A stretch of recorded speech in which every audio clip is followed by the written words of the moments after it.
ನಮಸ್ಕಾರ ಮಕ್ಕಳೇ, 10ನೇ ತರಗತಿಯ ಸಂಖ್ಯಾಶಾಸ್ತ್ರ ಪಾಠದ ಅಭ್ಯಾಸ 10 13.4ರ ಪ್ರಶ್ನೆ ಸಂಖ್ಯೆ 1ಕ್ಕೆ ಹೇಗೆ ಉತ್ತರಿಸಬೇಕು ಅನ್ನೋದನ್ನು ಈ ವಿಡಿಯೋದಲ್ಲಿ ತಿಳ್ಕೊಳ್ಳೋಣ. ಪ್ರಶ್ನೆ ಏನಿದೆ ನೋಡಿ. ಒಂದು ಕಾರ್ಖಾನೆಯ 50 ಕೆಲಸಗಾರರ ದೈನಂದಿನ ಆದಾಯವನ್ನು ಕೆಳಗಿನ ವಿತರಣೆಯು ನೀಡುತ್ತಿದೆ. ಅಂದರೆ ಈ ಕೋಷ್ಟಕದಲ್ಲಿ 50 ಕೆಲಸಗಾರರ ದೈನಂದಿನ ಆದಾಯ, ದಿನದ ಆದಾಯವನ್ನು ಕೊಟ್ಟಿದ್ದಾರೆ. ಈ ಮೇಲಿನ ವಿತರಣೆಯನ್ನು ಕಡಿಮೆ ಇರುವ ವಿಧಾನದ ಸಂಚಿತ ಆವೃತ್ತಿ ವಿತರಣೆಯಾಗಿ ಬದಲಾಯಿಸಿ ಮತ್ತು ಓಜಿವನ್ನು ರಚಿಸಿ ಅಂತ ಹೇಳಿದ್ದಾರೆ. ಅಂದರೆ ಇಲ್ಲಿ ನಾವು ಓಜಿವನ್ನು ರಚನೆ ಮಾಡಬೇಕು, ಕಡಿಮೆ ಇರುವ ವಿಧಾನದ ಓಜಿವನ್ನು ರಚನೆ ಮಾಡಬೇಕು.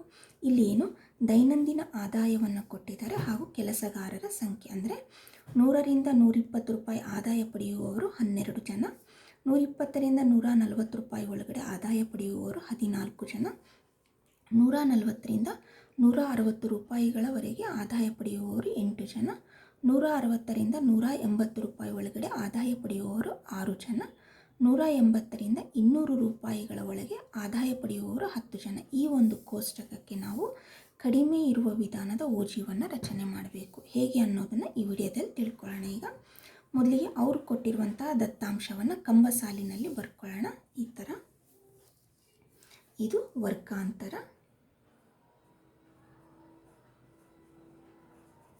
ಆವೃತ್ತಿ.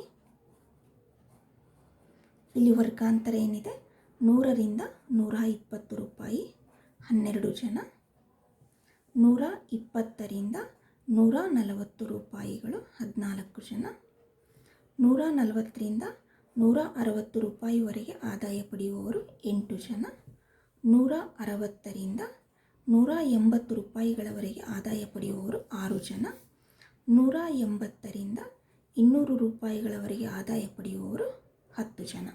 ಈಗ ಈ ಒಂದು ದತ್ತಾಂಶಕ್ಕೆ ನಾವು ಕಡಿಮೆ ಇರುವ ವಿಧಾನದ ಓಜಿಯು ರಚನೆ ಮಾಡಬೇಕು. ಕಡಿಮೆ ವಿಧಾನದ ಓಜಿಯುಗೆ ನಾವು ಕಡಿಮೆ ವಿಧಾನದ ಸಂಚಿತ ಆವೃತ್ತಿಯನ್ನು ಬರ್ಕೋಬೇಕಂದ್ರೆ ಕಡಿಮೆ ವಿಧಾನದ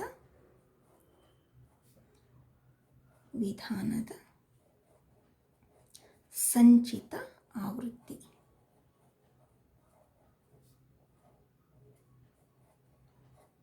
ಕಡಿಮೆ ಇರುವ ವಿಧಾನದ ಸಂಚಿತ ಆವೃತ್ತಿಗೆ ನಾವು ಮೇಲಿನಿಂದ ಕೂಡಿಸ್ಕೊಂಡು ಬರಬೇಕು.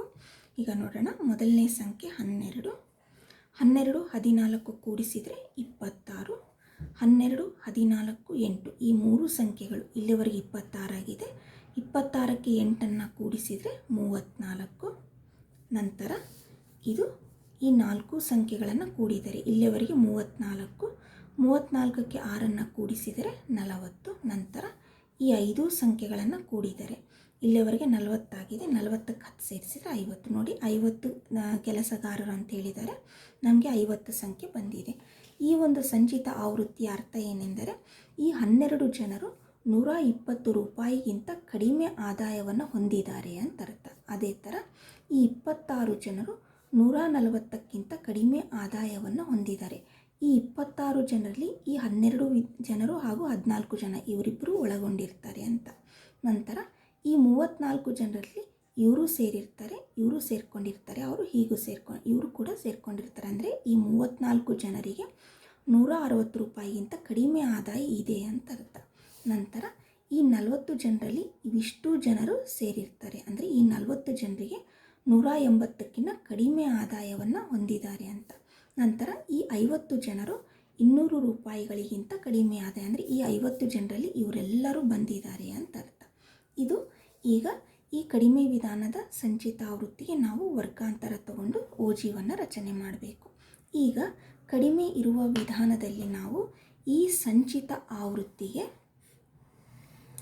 ವರ್ಗಾಂತರದ ಮೇಲ್ಮಿತಿಗಳಿಗೆ ನಾವು ಓಜಿವನ್ನು ರಚನೆ ಮಾಡಬೇಕು.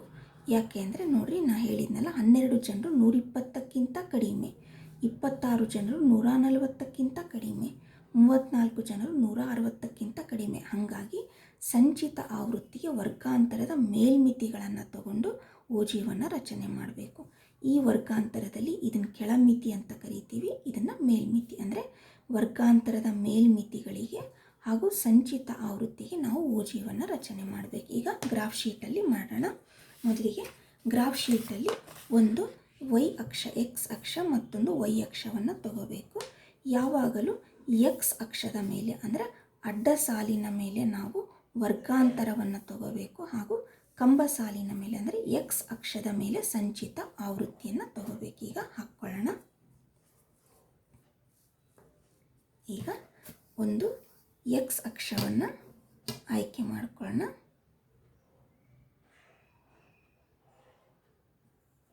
ಈ ಒಂದು ಅಡ್ಡ ಸಾಲನ್ನು ಎಕ್ಸ್ ಅಕ್ಷ ಅಂತ ತಗೊಳ್ಳೋಣ.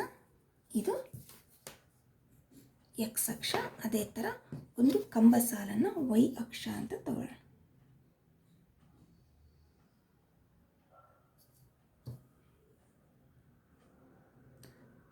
ಸಾಧಾರಣವಾಗಿ ನಾವು ಗ್ರಾಫ್ ಹಾಕಬೇಕಾದ್ರೆ ಮಧ್ಯದಲ್ಲಿ ಬರುವಂಥ ಅಕ್ಷ ಕಂಬ ಸಾಲನ್ನು ವೈ ಅಕ್ಷ ಅಂತ ತಗೊತೀವಿ, ಮಧ್ಯದಲ್ಲಿ ಬರುವಂಥ ಅಡ್ಡ ಸಾಲನ್ನು ಎಕ್ಸ್ ಅಕ್ಷ. ಆದರೆ ಈ ಥರ ಕೂಡ ತಗೋಬಹುದು. ಇಲ್ಲಿ ಇದು ಎಕ್ಸ್ ಅಕ್ಷ ಆಗಿದೆ, ಇದು ವೈ ಅಕ್ಷ. ನಮಗೆ ಇದರ ಋಣ ಸಂಖ್ಯೆಗಳು ಬೇಕಾಗಿಲ್ಲ ಆದ ಕಾರಣ ಕೇವಲ ಧನ ಸಂಖ್ಯೆಗಳಿಗೆ ನಾವು ಓಜಿವಾಗ್ತೀವಿ ಆದ ಕಾರಣ ಇದು ಎಕ್ಸ್ ಅಕ್ಷ, ಇದು ವೈ ಅಕ್ಷ. ಹಿಂದಿನ ಸಂಖ್ಯೆಗಳನ್ನು ನಾವು ಗುರುತಿಸುವ ಅವಶ್ಯಕತೆ ಇಲ್ಲಿ ಇರುವುದಿಲ್ಲ. ಈಗ ಇಲ್ಲಿ ಎಕ್ಸ್ ಅಕ್ಷದ ಮೇಲೆ ಇದು ಎಕ್ಸ್ ಅಕ್ಷ, ಎಕ್ಸ್ ಅಕ್ಷ, ಇದು ವೈ ಅಕ್ಷ. ಎಕ್ಸ್ ಅಕ್ಷದ ಮೇಲೆ ವರ್ಗಾಂತರ, ಯಾವಾಗಲೂ ವರ್ಗಾಂತರ. ಇಲ್ಲಿ ಕಡಿಮೆ ಇರುವ ವಿಧಾನದ ಓಜಿವಾದ ಕಾರಣ ವರ್ಗಾಂತರದ ಮೇಲ್ಮಿತಿಗಳನ್ನು ತಗೋಬೇಕು. ವರ್ಗಾಂತರದ ಮೇಲ್ಮಿತಿ ಎಕ್ಸ್ ಅಕ್ಷದ ಮೇಲೆ ಹಾಗೂ ಸಂಚಿತ ಆವೃತ್ತಿಯನ್ನು ವೈ ಅಕ್ಷದ ಮೇಲೆ, ಸಂಚಿತ ಆವೃತ್ತಿಯನ್ನು ವೈ ಅಕ್ಷದ ಮೇಲೆ ತಗೋಬೇಕು. ಈ ತರಹ ಎಕ್ಸ್ ಅಕ್ಷದ ಮೇಲೆ ವರ್ಗಾಂತರದ ಮೇಲ್ಮಿತಿ, ವೈ ಅಕ್ಷದ ಮೇಲೆ ಸಂಚಿತ ಆವೃತ್ತಿ. ಈಗ ಸಂಖ್ಯೆಗಳನ್ನು ಗುರುತಿಸೋಣ. ಈಗ ವೈ ಅಕ್ಷದ ಎಕ್ಸ್ ಅಕ್ಷದ ಮೇಲೆ ವರ್ಗಾಂತರದ ಮೇಲ್ಮಿತಿಗಳು ನೋಡ್ರಿ. ಮೇಲ್ಮಿತಿಗಳಲ್ಲಿ ಅತಿ ಚಿಕ್ಕ ಸಂಖ್ಯೆ 120 ಇದೆ, ಅತಿ ದೊಡ್ಡ ಸಂಖ್ಯೆ 200 ಇದೆ. ಅಂದರೆ ನಾವು ಇಲ್ಲಿ 1, 2, 3, 4, 5, 6 ಅಂತ ಗುರುತಿಸ್ಕೊಂಡು ಹೋದರೆ 200ರವರೆಗೆ ಸಂಖ್ಯೆಗಳನ್ನು ಬರೀಲಿಕ್ಕೆ ಆಗೋದಿಲ್ಲ. ಅದೇ ಥರ 10, 20, 30, 40, 50, 60, 70, 80, 90, 100, 110, 120, 130, 140, 150, 160, 170. ಅಂದರೆ 10 1 ಸೆಂಟಿಮೀಟರ್ಗೆ 10 ಅಂತ ಬರ್ಕೊಂಡು ಹೋದರೂ ಕೂಡ ನಮಗೆ 200 ಇಡಿಸಲ್ಲ. ಅದಕ್ಕೆ ನಾವೇನು ಮಾಡೋಣ, 100, 110, 120, 130, 140, 150, 160, 170, 180, 190, 200. ಅಂದರೆ ನಾವೇನು ಬರ್ಕೋಬೋದು, 100ರಿಂದ ಇಲ್ಲಿ 100, ಇದು 110, ಇದು 120, ಇದು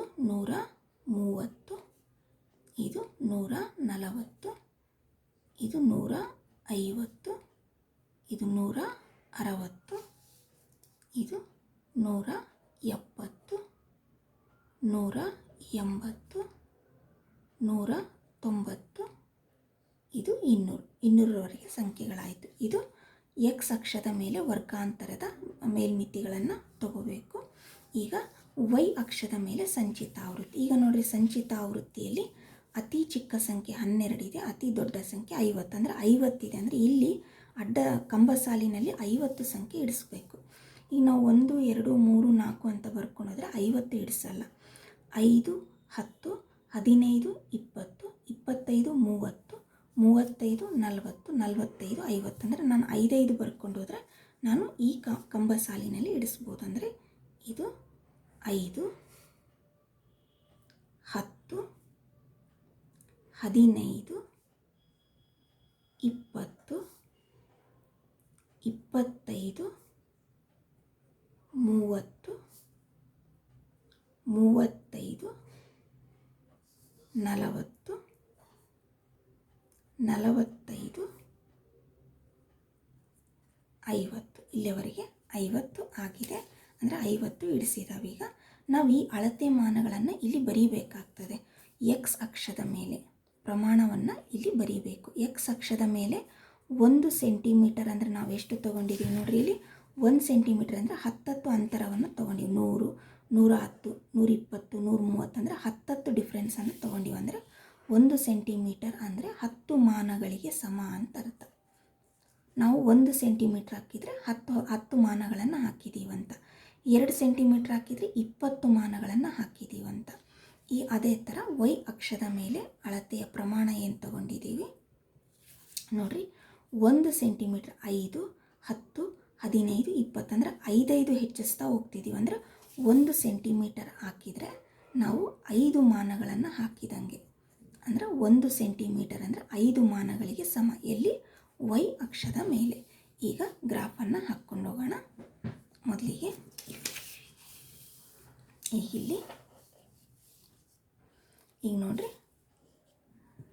ಇಲ್ಲಿ 120ಕ್ಕೆ ಸಂಚಿತ ಆವೃತ್ತಿ 12 ಇದೆ. ಅಂದರೆ ಇಲ್ಲಿ 120 ವರ್ಗಾಂತರದ ಮೇಲ್ಮಿತಿ 120ಕ್ಕೆ ಸಂಚಿತ ಆವೃತ್ತಿ 12 ಇದೆ. 12 ಎಲ್ಲಿ ಬರುತ್ತೆ ನೋಡ್ರಿ, 120ಕ್ಕೆ. ಇದು 5, 10, 12 ಬೇಕು ನಮಗೆ. ಅಂದರೆ ಇಲ್ಲಿ ನಾವು 5 ಗುರುತಿಸಿದ್ದೀವಿ. ಆದ ಕಾರಣ ಎಲ್ಲಿ ಯಾವ ಥರ ನಾವು 12 ಹುಡುಕೋಬೇಕಂದ್ರೆ ಇಲ್ಲಿ ಗಮನಿಸ್ರಿ.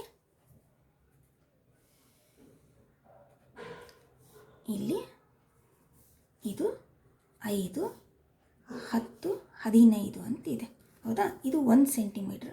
1 ಸೆಂಟಿಮೀಟ್ರ್ ನಡುವೆ 10 ಸಣ್ಣ ಗೆರೆಗಳಿರುತ್ತವೆ. ಇಲ್ಲಿ 1, 2, 3, 4, 5 ಸ್ವಲ್ಪ ದೊಡ್ಡದಿರುತ್ತೆ, 6, 7, 8, 9, 10 ಈ ಥರ 10. ಇದು ಮಿಲಿಮೀಟ್ರ್ಗಳು, ಹೌದಾ. 5ನೇದು ಅದೇ ಥರ ಇಲ್ಲಿ 1, 2, 3, 4, 5 ಸ್ವಲ್ಪ ದೊಡ್ಡದಿರುತ್ತೆ, 6, 7, 8, 9 ಇದು 10. ಈಗೆಂದರೆ ಇಲ್ಲಿ ನೋಡಿರಿ, ಈಗ ನಾವು 12 ಗುರುತಿಸಬೇಕಾಗಿದೆ. ಇದು 5 ಅಂದರೆ 2 ಗೆರೆಗಳು ಸೇರಿ ಅಂದರೆ ಇದು 5, ಇದು 6 ಆಗುತ್ತೆ, ಇದು 7, ಇದು 8, ಇದು 9, ಇದು 10. ಅದೇ ಥರ ಇಲ್ಲಿ 10 ಆದಮೇಲೆ ಇದು 11, 12, 13, 14, 15 ಅಂದರೆ 2 ಮಿಲಿಮೀಟ್ರ್ಗಳು ತೊಗೊಂಡ್ರೆ ಒಂದೊಂದು ಮಾನಗಳಿಗೆ ಸಮ. ಯಾಕಂದರೆ ಇಲ್ಲೆಲ್ಲಿಂದ 1 ಸೆಂಟಿಮೀಟ್ರ್ ಅಂದರೆ 5 ಡಿಫ್ರೆನ್ಸ್ ತೊಗೊಂಡಿದ್ದೀವಿ. ಆದ ಕಾರಣ 2 ಗೆರೆಗಳು ಅಂದರೆ 1 ಹಾಕಿದ್ದೀವಿ ಅಂತ ಅರ್ಥ. ಈಗ 12 ಬೇಕಂದ್ರೆ ನಾನು ಏನು ಮಾಡಬೇಕು, 5 ಆದಮೇಲೆ 10 ಇದೆ, 10 ಆದಮೇಲೆ ಇದು 11 ಆಯಿತು, 11 ಆದಮೇಲೆ ಇದು 12 ಆಯಿತು. ಅಂದರೆ ಇಲ್ಲಿ 2 ಗೆರೆ, ಇಲ್ಲಿ 2 ಗೆರೆ, ಅಂದರೆ ಇಲ್ಲಿ ಬೇಕಾಗ್ತದೆ ನಮಗೆ. ಹಾಗಾಗಿ ಈಗ 12 ಗುರುತಿಸ್ಬೇಕಂದ್ರೆ ನಾನೇನು ಮಾಡಬೇಕು, ಇಲ್ಲಿ ಇದು 120ಕ್ಕೆ ಇದು 5, ಇದು 5, ಇದು 10.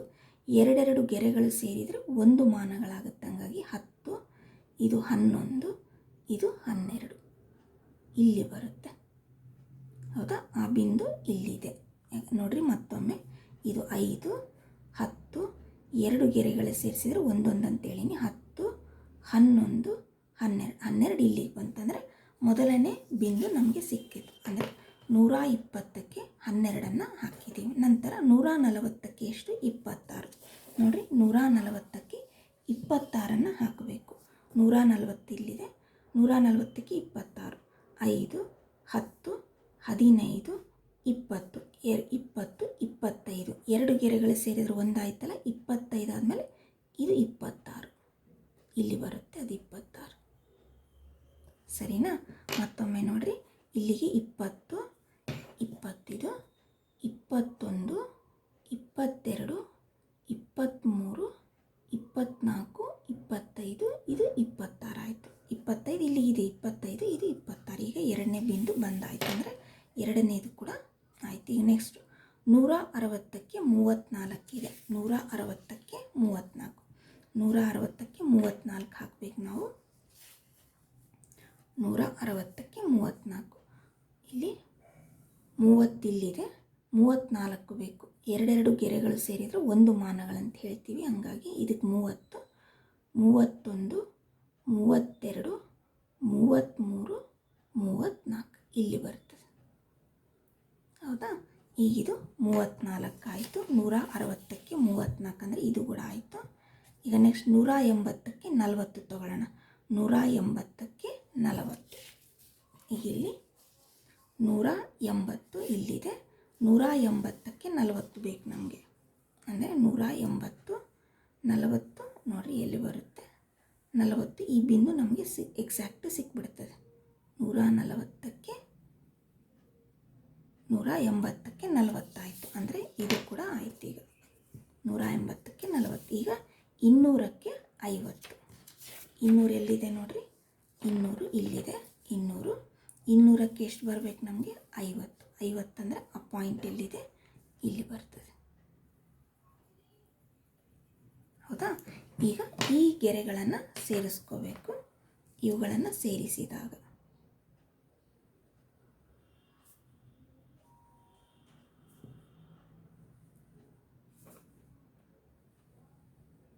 ಈ ಥರ ಬಂತು. ಇದನ್ನು ನಾವೇನಂತ ಕರಿತೀವಿ? ಕಡಿಮೆ ಇರುವ ವಿಧಾನದ ಓಜು. ನೋಡಿರಿ, ಕಡಿಮೆ ಇರುವ ವಿಧಾನದ ಓಜು ಚಿಕ್ಕ ಸಂಖ್ಯೆಯಿಂದ ಏರಿಕೆ ಕ್ರಮದಲ್ಲಿ ಹೋಗ್ತದೆ, ಹಿಂಗೆ ಏರ್ಕೊಂತ ಹೋಗ್ತದೆ. ಇದನ್ನು ನಾವು ಕಡಿಮೆ ವಿಧಾನದ ಓಜು ಅಂತ ಕರಿತೀವಿ. ನಾವು ಇಲ್ಲಿ 5, 10, 15, 20 ತಗೊಂಡಾಗ ಕಷ್ಟ ಆಗುತ್ತಂದರೆ ನಾವು 10, 20, 30, 40, 50, 60 ಈ ಥರ ಕೂಡ ಬರ್ಕೊಂಡು ಹೋಗ್ಬೋದು. ಹೇಗೆ ಅನ್ನೋದನ್ನು ಇಲ್ಲಿ ಹಾಕಿ ತೋರಿಸ್ತೀನಿ ನೋಡಿರಿ. ಇಲ್ಲಿದೆ, ಇಲ್ಲಿ ಈ ಸಂಖ್ಯೆಗಳು. ಇದು 100, 110, 120, 130, 140, 150. ಇದು 160, 170, 180, 190. ಇದು 200. ಹೌದಾ? ಈಗ ಇಲ್ಲಿ ವೈ ಅಕ್ಷದ ಮೇಲೆ ಸಂಚಿತ ಆವೃತ್ತಿ 10, 20, 30, 40, 50. ನಮಗೆ ಬೇಕಾಗಿರೋದು 50ರವರೆಗೆ. ಈಗ ಓಜು ಹಾಕ್ಕೊಳ್ಳೋಣ. ಮೊದಲಿಗೆ ನೋಡಿರಿ, 120ಕ್ಕೆ 12 ಇದೆ ಅಂದರೆ 120 ಇಲ್ಲಿ ಬರ್ತದೆ. 120ಕ್ಕೆ 12, 10, 11, 12 ನೇರವಾಗಿಯೇ ಪಾಯಿಂಟ್ ಸಿಕ್ಬಿಡ್ತದೆ ನಮಗೆ. ಯಾಕಂದರೆ 1 ಸೆಂಟಿಮೀಟ್ರ್ = 10 ಮಾನಗಳು ಅಂತ ತೊಗೊಂಡಿವಿ. ಇಲ್ಲಿ ಅಳತೆ ಮಾನಗಳು ಬದಲಾಗ್ತವೆ. ಎಕ್ಸ್ ಅಕ್ಷದ ಮೇಲೆ ಅಳತೆ ಮಾನ 1 ಸೆಂಟಿಮೀಟರ್ ಅಂದರೆ 1 ಸೆಂಟಿಮೀಟ್ರ್ ಹಾಕಿದರೆ ನಾವು 10 ಮಾನಗಳನ್ನು ಹಾಕಿದ್ದೀವಿ ಅಂತ ಅರ್ಥ. ಅದೇ ಥರ ವೈ ಅಕ್ಷದ ಮೇಲೆ ಕೂಡ 1 ಸೆಂಟಿಮೀಟರ್ ಹಾಕಿದರೆ 10 ಮಾನಗಳನ್ನು ಹಾಕಿದ್ದೀವಿ ಅನ್ನೋದು. ಇಲ್ಲಿ ಏನು ಮಾಡಿದ್ವಿ? 1 ಸೆಂಟಿಮೀಟರ್ ಅಂದರೆ 10 ಮಾನಗಳು. ಈಗ 120ಕ್ಕೆ 12 ಈ ಪಾಯಿಂಟ್ ಬಂದಾಯಿತು. ನಂತರ 140ಕ್ಕೆ 26, 140 ಇಲ್ಲಿದೆ. 140ಕ್ಕೆ 26, ಇದು 10, 20, 21, 22, 23, 24, 25, 26 ಇಲ್ಲಿ ಬರ್ತದೆ. ಹೌದಾ? ಈಗ ಎರಡನೇ ಪಾಯಿಂಟ್ ಆಯಿತು. ನಂತರ 160ಕ್ಕೆ 34, 160ಕ್ಕೆ 34 ಎಲ್ಲಿ ಬರುತ್ತೆ ನೋಡೋಣ. 160 ಇಲ್ಲಿದೆ. 160ಕ್ಕೆ 34, 10, 20, 30 ಇಲ್ಲಿ 30 ಇದೆ. 34 ಬೇಕು. 30, 31, 32, 33, 34 ಇಲ್ಲಿ ಬರುತ್ತೆ ಆ ಪಾಯಿಂಟ್. 160ಕ್ಕೆ 34 ಆಯಿತು. ಇದು ಕೂಡ ಆಯಿತು. ಈಗ 180ಕ್ಕೆ 40, 180ಕ್ಕೆ 40 ಎಲ್ಲಿ ಬರುತ್ತೆ ನೋಡೋಣ.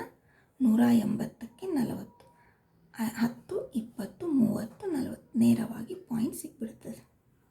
ಈಗ ನಂತರ 200ಕ್ಕೆ 50, 200ಕ್ಕೆ 50, 200, 10, 20, 30, 40, 50 ನೇರವಾಗಿ ನಮಗೆ ಪಾಯಿಂಟ್ ಸಿಕ್ತು. ಈಗ ಇವುಗಳನ್ನು ಸೇರಿಸಿದರೆ ನೀವು ಪೆನ್ಸಿಲಿಂದನೇ ಸೇರಿಸಬೇಕು. ಬಟ್ ನಿಮಗೆ ಕಾಣಿಸ್ಲಿ ಅಂತ ನಾನು ಸ್ಕೆಚ್ ಪೆನ್ ಹಾಕಿ ಸೇರಿಸ್ತಿದ್ದೀನಿ. ಬಟ್ ಎಕ್ಸಾಮ್ನಲ್ಲಿ ಯಾವುದೇ ಕಾರಣಕ್ಕೂ ಇದನ್ನು ಪೆನ್ನಿಂದ ಹಾಕಬೇಡ್ರಿ, ಪೆನ್ಸಿಲಿಂದನೇ ಹಾಕ್ಕೋಬೇಕು. ಗುರ್ಸೋದು ಕೂಡ ಪೆನ್ಸಿಲಿಂದನೇ ಗುರ್ಸ್ಬೇಕು. ನೋಡಿರಿ, ಇದಕ್ಕೂ ವ್ಯತ್ಯಾಸ ಏನಂದರೆ ಇಲ್ಲಿ ನಾವು ವೈ ಅಕ್ಷದ ಮೇಲೆ 1 ಸೆಂಟಿಮೀಟ್ರ್ ಅಂದರೆ 5 ಮಾನಗಳನ್ನು ಬರೀ 5 ತೊಗೊಂಡಿವಾದ ಕಾರಣ ಇದು ಸ್ವಲ್ಪ ಉದ್ದ ಜಾಸ್ತಿ ಬಂತು. ಇದು ಎರಡೂ ಓಜು ಒಂದೇ ಅಂದರೆ ಇದರ ಉದ್ದ ಜಾಸ್ತಿ ಆಯಿತು. ಈಗ ಇಲ್ಲಿ ನಾವು ವೈ ಅಕ್ಷದ ಮೇಲೆ 1 ಸೆಂಟಿಮೀಟ್ರ್ ಅಂದರೆ 10 ಮಾನ ತೊಗೊಂಡಿವಾದ ಕಾರಣ ಇದು ಸ್ವಲ್ಪ ಗಿಡ್ಡಕ್ಕಾಯಿತು. ಹೌದಾ? ಈ ಥರ ಕೂಡ ಹಾಕ್ಬೋದು ನಾವು, ಈ ಥರ ಕೂಡ ಹಾಕ್ಬೋದು. ನೀವು 5 ತೊಗೊಂಡಾಗ ಗುರುತಿಸ್ಲಿಕ್ಕೆ ಕಷ್ಟ ಆಗುತ್ತೆ ಅಂದರೆ ನೀವು 10 ತೊಗೊಂಡು ಕೂಡ ಹಾಕ್ಕೊಂಡು ಹೋಗ್ಬೋದು. ಆಗ ಏನಾಗುತ್ತೆ, ಅದರ ಎತ್ತರ ಕಡಿಮೆ ಆಗ್ತದೆ. ಆ ಓಜಿಯು ಈ ಓಜಿಯು ಎರಡೂ ಕೂಡ ಒಂದೇ, ಎರಡೂ ಕೂಡ ಅಂಕಗಳು ಒಂದೇ ಬರ್ತದೆ ನಿಮಗೆ. ಈ ಥರ ಕೂಡ ಹಾಕ್ಬೋದು ಅಥವಾ ಈ ಥರ ಕೂಡ ನೀವು ಓಜಿವನ್ನು ರಚನೆ ಮಾಡಬಹುದು.